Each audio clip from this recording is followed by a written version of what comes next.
o G7 com as capitais do Afeganistão, eles queriam raptar a agenda desse G20, será um ataque direto dos Estados Unidos contra a Rússia. Isso pode já configurar a Terceira Guerra Mundial. Bom tudo para vocês. Bom, do Otanistão, chuva caindo aqui em cima da cabeça.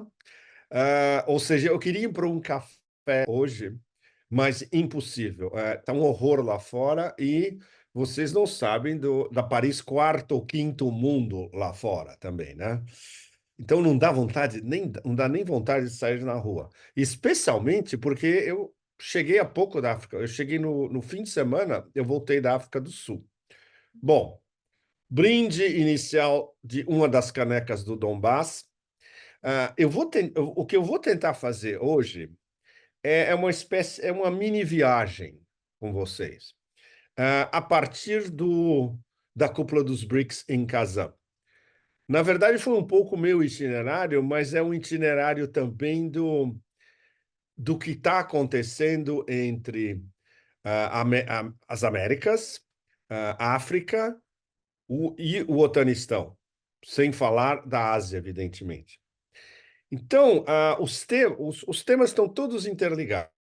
A gente vai falar basicamente da cena no pós-BRICS de Kazan, o que isso foi, como insuflou as velas do grande navio BRICS a pegar velocidade no oceano, e aqui eu estou tomando emprestada uma imagem do presidente Xi Jinping, que eu não sei se estava no artigo que ele escreveu especialmente para o G20 e que foi republicado no Brasil. E ele falou isso ao vivo também, no Rio de Janeiro. Bom, teve, logo depois dos BRICS em Kazan, eu voltei para cá e eu tinha tomado uma decisão mais ou menos estratégica. Como eu estava viajando desde fevereiro sem parar nesse ano BRICS e passando a maior parte do tempo desde fevereiro na Rússia, com passagens por tudo, Iraque, Turquia, Catar, Brasil, eu estive no Brasil em abril, se não me engano, Itália, Hong Kong, tudo. Bom, eu resolvi acompanhar o Valdai daqui, e porque eu tinha um compromisso de ir para a África do Sul. E por causa disso eu não fui ao APEC, no Peru, a cúpula da Cooperação Econômica Ásia-Pacífico, que é algo que eu sigo praticamente todos os anos, desde quando eu me mudei para a Ásia, há 30 anos atrás, em 1994. Bom, e evidentemente não foi o G20 do Rio, e isso alguns de vocês vão achar muito peculiar. Vários dos meus amigos no Brasil e fontes muito bem formadas me disseram: não venha, que vai ser uma perda de tempo. Eu acho que perda de tempo não, porque ir ao Rio de Janeiro nunca é uma perda de tempo. E, mas não é algo que necessariamente você precisava estar nas salas das reuniões do G20, que inclusive são fechadas para todos. Os únicos que podem entrar nas salas são os líderes e 2 ou 3 membros das suas delegações, os mais próximos. Geralmente ministros das Relações Exteriores, assessores de política externa, etc. E é vetado para todo mundo, como em qualquer cúpula. Eu acompanhei a APEC da África do Sul e acompanhei o G20 voltando para cá no Otanistão. De segunda e terça eu já estava de volta no Otanistão, vindo da África do Sul. E essa viagem à África do Sul foi muito legal porque ela foi uma complementação dos BRICS, na verdade. O que a gente discutiu a semana passada em Joanesburgo, em várias sessões, e depois numa mesa, não uma mesa redonda, mas uma mesa em U, fantástica, presidida pelo embaixador russo na África do Sul, ou seja, BRICS a BRICS. é uma das principais embaixadas russas pelo mundo, porque é uma embaixada num país irmão, membro BRICS e extremamente estratégico para a Rússia. A África do Sul é uma das parcerias estratégicas principais da Rússia.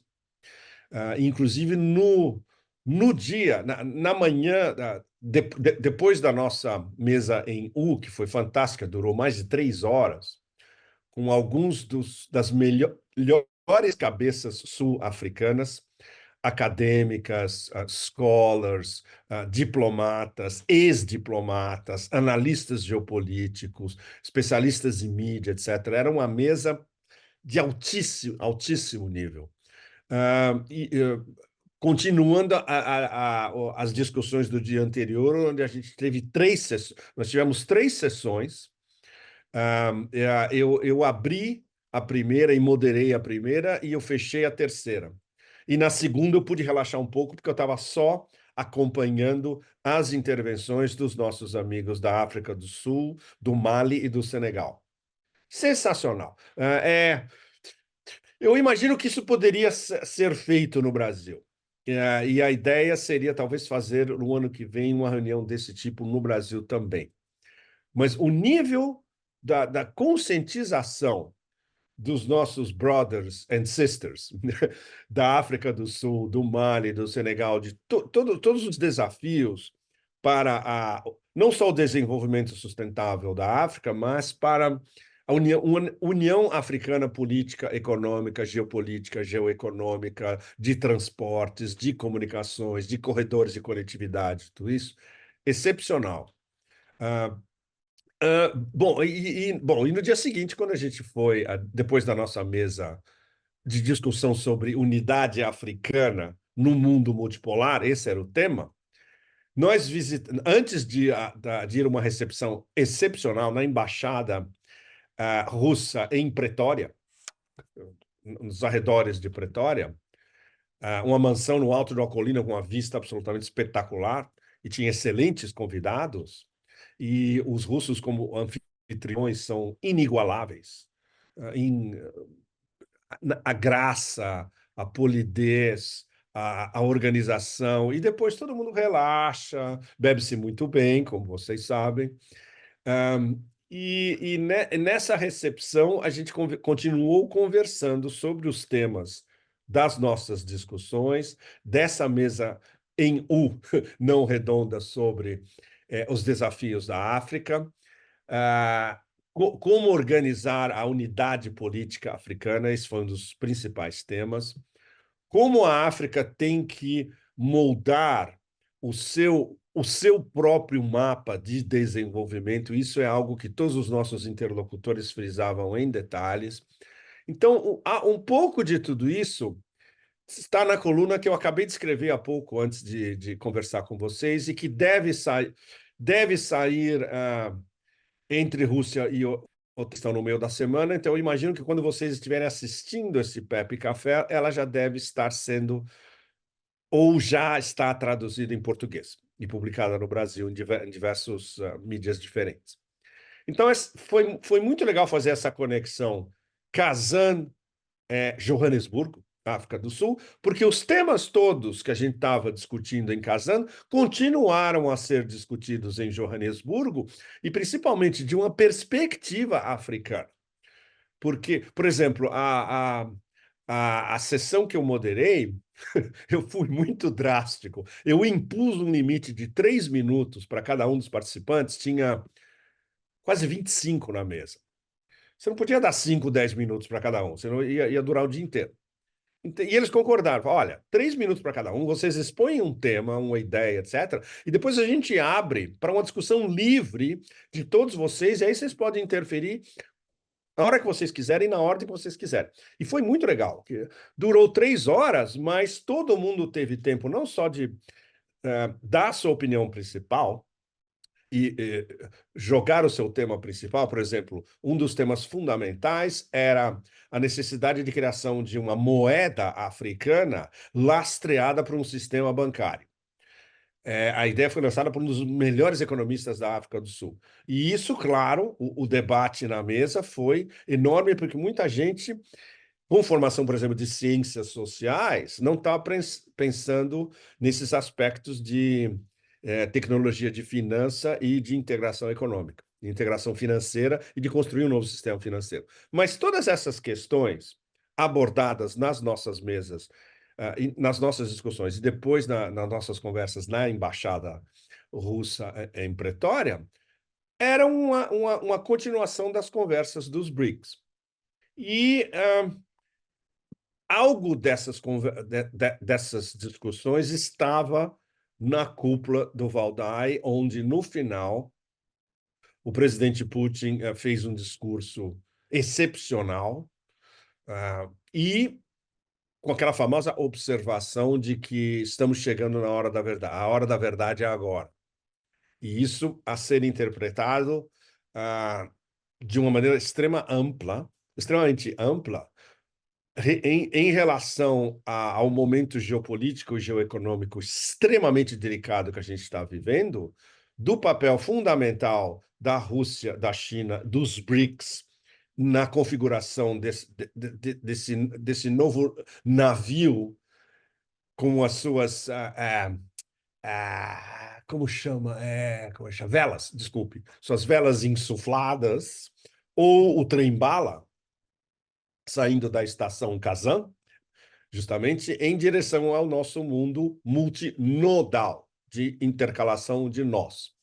Então foi muito legal fazer essa transição e passar do nó Kazan na Rússia para o nó Joanesburgo, África do Sul.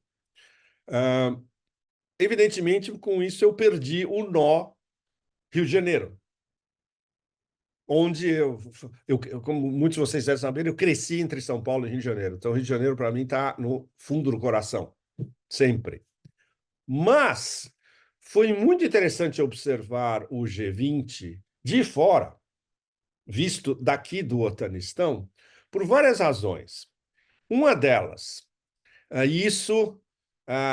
informações vindo diretas de boas fontes dentro da União Europeia, dissidentes, e das nossas conexões entre Washington e Nova York. O G7,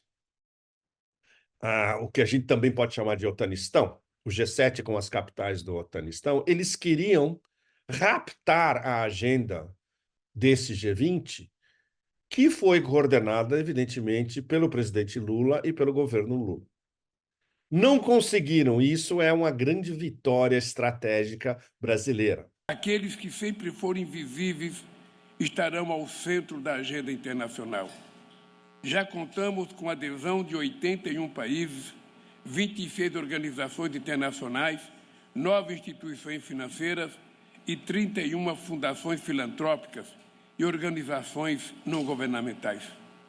Meus agradecimentos a todos envolvidos na concepção e no funcionamento dessa iniciativa já anunciaram contribuições financeiras. Foi um ano de trabalho intenso, mas este é apenas o começo. A aliança nasce no G20, mas seu destino é global. Que esta cúpula seja marcada pela coragem de agir. Por isso, quero declarar oficialmente lançada a Aliança Global contra a Fome e a Pobreza. Muito obrigado. Porque Lula tem um enorme prestígio no Otanistão, além do seu prestígio no Sul Global, ele conseguiu não impor, mas ele conseguiu imprimir a esse G20 um selo brasileiro de não vamos falar de guerras. Basicamente, implícito está de que guerras é o assunto favorito do G7 Otanistão, que é a única coisa onde eles têm margem de excelência. Para Lula e para o Sul Global, uma das preocupações principais é guerra, literalmente uma guerra contra pobreza, fome, em benefício de um desenvolvimento sustentável e aglutinando o maior número de pessoas que estão excluídas. Ou seja, essa agenda G20 Brasil totalmente alinhada com as nossas discussões em Joanesburgo, na África do Sul. Ou seja, essa foi uma agenda BRICS digamos, BRICS Light, uma agenda BRICS mais suave, mas que Lula, com o seu capital político, foi capaz de, digamos, convencer o G7 e o Otanistão. Não, vocês não vão vir aqui para ficar falando de guerra na Ucrânia de novo. E vocês não vão vir aqui para defender o genocídio em Gaza. E isso a gente viu na declaração final do G20, onde há menções, digamos, consensuais, mas muito superficiais sobre não só a guerra da Ucrânia, que está se encaminhando para uma resolução, como, pelo menos, uma defesa de um Estado palestino soberano, mas, obviamente, porque o G7, Otanistão, estava na mesa do G20, o genocídio em Gaza não podia ser condenado explicitamente. Ele foi condenado nos bastidores por todos os não G7, por todos os membros do G20 que são BRICS ou aspirantes a BRICS. Por exemplo, Erdogan estava no Rio de Janeiro. A Turquia é um dos novos 13 partners dos BRICS. A Indonésia também é um dos 13 partners dos BRICS, e vários outros. E foi importante ter a presença nesse G20 expandido da União Africana também. Embora eu ouvi críticas muito sérias dos nossos amigos sul-africanos do Mali e do Senegal em relação à União Africana. Mas pelo menos a União Africana, teoricamente, tecnicamente, está representando o continente inteiro. Embora haja necessidade de se criar uma união, digamos, uma União Africana dos Povos, que ainda não existe. Isso é algo que foi também discutido em Joanesburgo. Bom, então, esse foi, digamos, a mini viagem pós-BRICS em Kazan. A continuação das discussões no Valdai Club, quando o presidente Putin reafirmou, na verdade, ele reafirmou o que foi discutido em Kazan, de que o momento da verdade é agora e que agora o trabalho vai ter que ser muito mais aprofundado por parte dos BRICS, especialmente, e do BRICS+, BRICS Plus. Somando, para vocês terem uma ideia, mesmo descartando a Arábia Saudita, que ainda não tomou uma decisão definitiva, somando os BRICS com os BRICS mais os partners, nós já temos 22 países. Ou seja, essa organização BRICS e BRICS Plus já é maior do que o G20. E é muito mais representativa do que o G20. Bom, a viagem à África do Sul, as discussões na APEC que foram... Foi fascinante observar, por exemplo, a coroação de Xi Jinping como o novo rei do Peru. Eu estou brincando, mas não estou brincando tanto assim, porque Xi Jinping foi recebido como o líder da grande dinastia chinesa. E não é por acaso, porque ele foi inaugurado. Mais do que tudo, dos contatos com os outros líderes da APEC, ele foi inaugurar o porto de Xangai, que é o novo mote peruano e de boa parte da América do Sul e do Sul global, de Xangai a Xangai. E é exatamente essa formulação extraordinária, deliciosa e jocosa e, ao mesmo tempo, bastante realista, de uma nova rota da seda do Pacífico, do Pacífico sul-americano até o Pacífico asiático, e que vai levar essa integração Ásia-América a novos horizontes extraordinários. Para vocês terem uma ideia, por exemplo, o Chile, que também é uma nação pacífica, os analistas chilenos ficaram desesperados com Xi Jinping promovendo o Peru e vice-versa, e o fato de que esse porto foi inaugurado no Peru e que vai ser o principal porto estratégico da China na América do Sul. E os chilenos disseram, por que não nós? Por que nós não fizemos isso? Bom, essa é uma longa história. E no caso de desenvolvimento posterior do porto de Xangai para os próximos anos, não só em benefício do Peru, mas em benefício de outros exportadores da América do Sul, é onde entra o Brasil. Mas para isso tem um problema seríssimo de infraestrutura e de logística a ser resolvido, que é construir estradas do Mato Grosso, do oeste do Brasil, do centro-oeste do Brasil, até a costa do Pacífico. E isso é algo que não vai ser resolvido nem com os chineses no meio da história nos próximos anos. Poderia, quem sabe, haver uma solução ao final, chegando ao final da década, no início da próxima década. Mas as possibilidades abertas para o comércio China, América do Sul, com a inauguração do porto de Xangai, desculpe, ligado a Xangai, são extraordinárias. Então, isso é o famoso chinês win-win, vence-vence dos dois lados, aplicado não só a uma correlação BRICS, mas correlação APEC também, de comércio Ásia-Pacífico com a costa Ásia-Pacífico da América do Sul. Então, tudo isso acontecendo num espaço relativamente exíguo de... Na verdade, tudo isso aconteceu em 2 semanas, no máximo. E, bom, encerrando o G20 no Rio com um tom, digamos, auspicioso que não se esperava no início. Porque havia muita preocupação no âmbito dos BRICS e no âmbito do sul global, da maioria global, de que esse G20 ia ser encampado pelo G7. E não foi. E aí o mérito todo é do presidente Lula e da diplomacia brasileira. Não há a menor dúvida a respeito. Bom, o G20 não tinha nem acabado ainda quando veio a Suprema Bomba. Na verdade, a Suprema Bomba veio antes do início do G20 e a bomba complementar, se podemos colocar dessa maneira, veio antes do final do G20.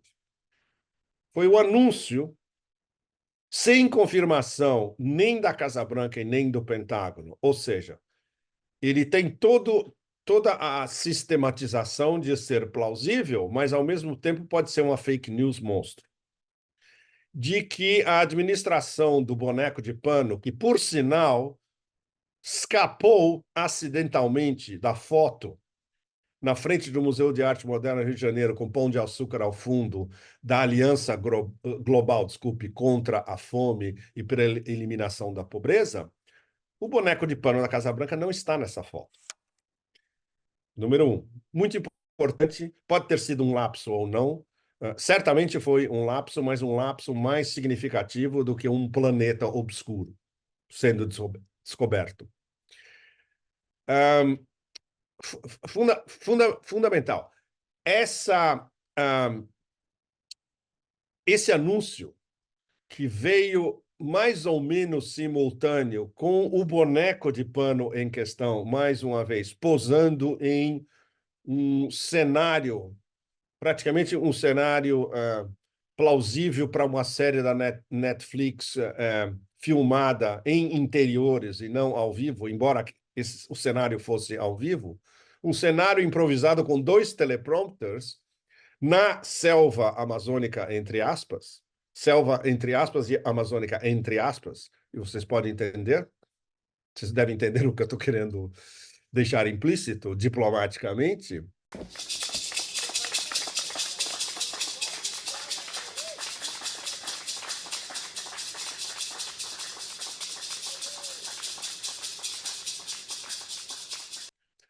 Anunciando que ele, boneco de pano, estava lá para defender a Amazônia e para salvar a Amazônia. Quase simultaneamente estoura o anúncio de que a administração boneco de pano, na Casa Branca, autorizou a Ucrânia a usar mísseis de longo alcance para atacar alvos russos dentro da Federação Russa. Bom, isso, como vocês devem saber, roubou todas as manchetes do planeta inteiro desde o domingo. E roubou praticamente todas as manchetes, em boa parte do mundo, do próprio G20. O G20 recuperou-se um pouco depois porque veio um intervalo. O que os russos vão dizer a respeito? Bom, foi muito simples. Vladimir Putin esperou, digamos, menos de 48 horas, na verdade, ele esperou 36 horas, mais ou menos, no máximo, e a resposta é um upgrade da doutrina nuclear russa. По результатам этой работы предложено внести ряд уточнений в части определения условий применения ядерного оружия. Так, в проекте основ расширена категория государств и военных союзов, в отношении которых проводятся ядерные сдерживания. Дополнен перечень военных угроз, для нейтрализации которых выполняются мероприятия ядерного сдерживания. На что еще особо хотел бы обратить ваше внимание. В обновленной редакции документа агрессию против России со стороны любого неядерного государства, но с участием или при поддержке ядерного государства предлагается рассматривать как их совместное нападение на Российскую Федерацию. Также четко фиксируются условия перехода России к применению ядерного оружия. Будем рассматривать такую возможность уже при получении достоверной информации о массированном старте средств воздушно-космического нападения и пересечении ими нашей государственной границы. Имея в виду самолеты стратегической или тактической авиации, крылатые ракеты, беспилотники, гиперзвуковые и другие летательные аппараты. Оставляем за собой право применить ядерное оружие в случае агрессии против России и Белоруссии как участника союзного государства. С белорусской стороной, с президентом Беларуси все эти вопросы согласованы. В том числе, если противник, используя обычное оружие, создает критическую угрозу нашему суверенитету. E aí eu vou passar a palavra diretamente ao número 2 do governo russo, o nosso amigo Dmitry Medvedev, que eu chamo sempre de Medvedev Unplugged, porque ele pode falar o que o presidente Putin e outros membros do Conselho de Segurança russos não podem. E o Medvedev fala abertamente, com um senso de humor, jocoso, dando risada em várias vezes, mas muito sério. Então, Medvedev, na verdade, resumindo o que ele disse, não é tão importante que essa decisão tenha vindo da OTAN de lançar mísseis balísticos de longo alcance, entre aspas, no território profundo da Federação Russa, porque esses ataques já vinham acontecendo com drones. Ou seja, o míssil não é uma enorme diferença. Claro, os mísseis têm mais poder de fogo. Não é importante quantos mísseis o inimigo tem no momento. E, na verdade, não tem muitos, porque os ATAK-MS que a Ucrânia tem no momento são pouquíssimos. E não há possibilidade de ter um aumento de remessa vindo dos Estados Unidos, porque não tem muito sobrando nos Estados Unidos também, ou na OTAN. Não é importante que esses mísseis não vão fazer nenhuma diferença no campo de batalha, e não vão fazer diferença no campo de batalha. Isso é uma provocação, isso é uma armadilha. E é uma armadilha em dois níveis, é uma armadilha contra a Rússia e contra a administração Trump. Contra a Rússia para obrigar a Rússia a uma retaliação muito pesada, onde, mais uma vez, a Rússia vai ser culpada pelo G7 otanistão inteiro. E contra a administração Trump, porque a lógica demente de quem passou essas ordens. Veja bem, essa ordem não vem do boneco de pano na Casa Branca que estava posando em um cenário fajuto, imitando a Amazônia, dentro da Amazônia, com 2 teleprompters. Não. Essa decisão veio do Deep State americano, facilitada por 2 funcionáriozinhos vagabundos que controlam a política externa americana durante esses últimos 4 anos. Tony Blinken e Jake Sullivan. Então, esses foram os caras que decidiram, é o que a gente chama de combo Biden. O combo Biden decidiu, e com a assinatura do boneco de pano, porque é o desespero deles nesse intervalo entre o final de uma das administrações mais calamitosas, não só da história dos Estados Unidos, mas da história contemporânea, como um todo. Eles têm menos de 2 meses agora até o seu final absolutamente patético, e eles querem, digamos, dar mais um tapa na cara da liderança russa, totalmente de acordo com a sua russofobia absoluta, e também prender a administração Trump a uma lógica de guerra perpétua, guerras eternas, é uma que a gente volta sempre, de onde eles não podem escapar. Não está já funcionando. E isso 48 horas depois no momento que a gente fala, depois do anúncio ou do leak, ou do vazamento, ou da maneira como a provocação foi configurada. Trump já disse que ele vai revogar essa ordem quando chegar à presidência. Ou seja, essa ordem pode durar nesse intervalo do final de novembro, durante o mês de dezembro e início de janeiro. Continua sendo perigosa, porque pode haver alguns e pelo menos alguns ataques com mísseis pelos dementes ucranianos contra alvos russos, e isso, mais uma vez, muito importante. Esses ataques não vão ser de ucranianos. Esses ataques não vão vir de Kiev.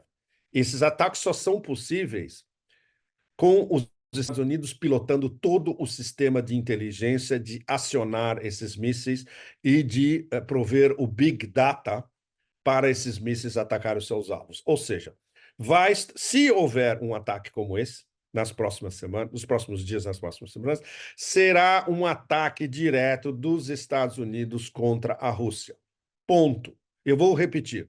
Se houver algum desses ataques, será um ataque direto dos Estados Unidos contra a Rússia. E o que fez o presidente Putin? Ele fez um update de algo que já estava sendo discutido há meses em Moscou, da doutrina nuclear russa. Meses não, mais de um ano, porque esse upgrade foi proposto no ano passado, no Fórum de Vladivostok, o ano passado. Eu estava lá.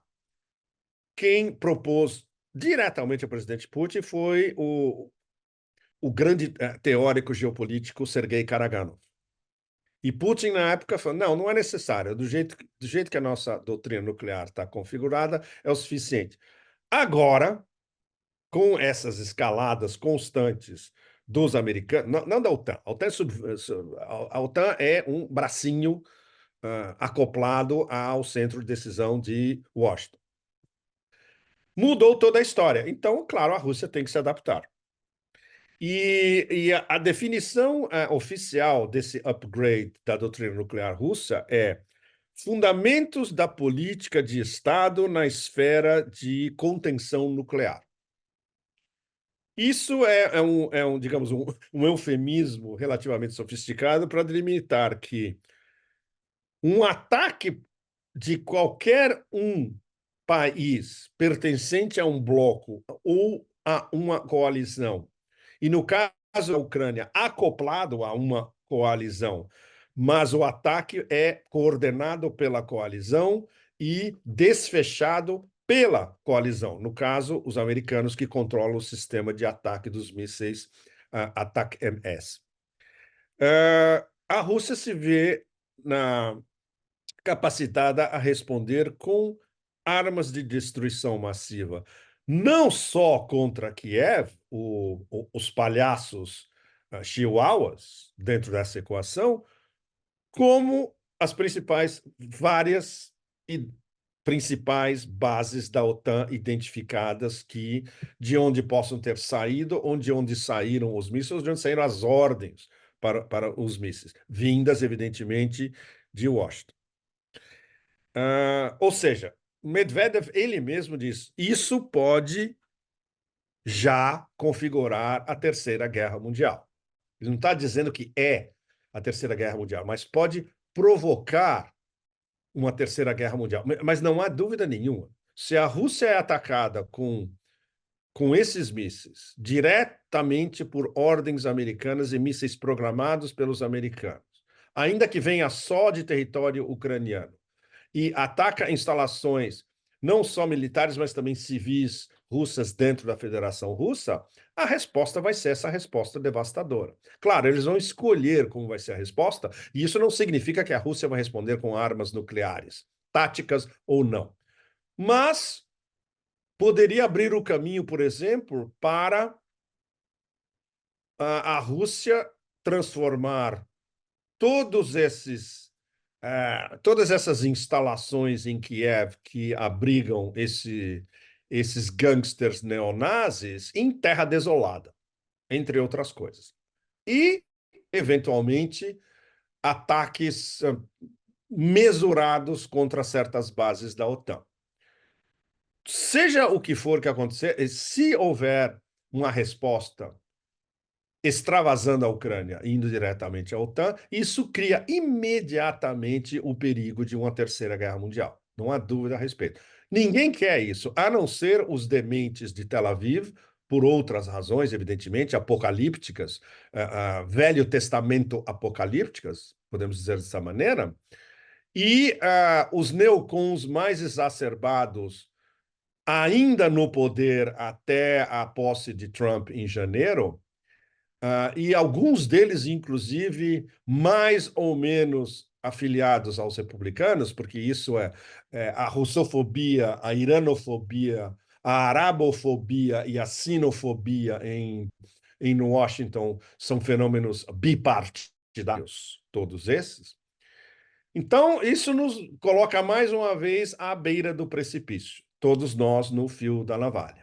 Vamos encerrar por aqui essa pequena amostra, porque o objetivo não era falar mais uma vez de guerra, ou seja, a demência do império, ainda que a gente veja pontos auspiciosos para o futuro, exemplo, a cúpula dos BRICS em Kazan, as discussões na África do Sul, as discussões na APEC em Lima, várias das discussões no G20 no Rio de Janeiro, as ações irracionais e dementes, literalmente, de quem está no poder e respondendo a reflexos excepcionalistas, os de sempre, da elite de poder americana, nos leva sempre a ter que falar sobre as guerras eternas, que é o tema deles e que é o único tema onde eles realmente se excedem e excedem todos os outros. Bom, então, deixamos para vocês todos uma nota auspiciosa africana. Esse Pepe Café é dedicado à África. Eu espero que no ano que vem a gente tenha mais reuniões como essa na semana passada em Joanesburgo, não só na África do Sul, mas na Aliança dos Estados do Sahel, Mali, Burkina Faso e Niger. E nossos amigos do Senegal também se dispuseram. A gente podia fazer, quem sabe, uma reunião como essa equiparando não, co-organizada por Mali e Senegal. Isso é uma proposta que está na mesa também. E essa ideia muito bonita que no início de uma das nossas mesas, na verdade, o tema principal da nossa mesa em com 25 participantes, a unidade africana no mundo multipolar, que é o que todos nós queremos. Nós queremos uma África forte, unida, progressista. Vários dos nossos amigos africanos falaram, nós temos tudo aqui, a gente tem reservas naturais, a gente tem uma população enorme, jovem, bem educada e abalizada a trabalhar fundo, sem dúvida. E vários desses a gente está vendo na nossa frente, nas nossas discussões em Johannesburgo. Bom, então, da África e fora da África e para a África, até a semana que vem. Inscrevam-se no canal e na semana que vem provavelmente a gente vai continuar com o tema demência ocidental extravasada. Embora a gente continue a falar de América do Sul, de repercussões do G20, do que está acontecendo na África, do que está acontecendo no oeste da Ásia e, evidentemente, da Eurásia como um todo. Obrigado a vocês todos. Daqui do Otanistão mais deprê que vocês possam imaginar. Tchau, tchau. Até a semana que vem.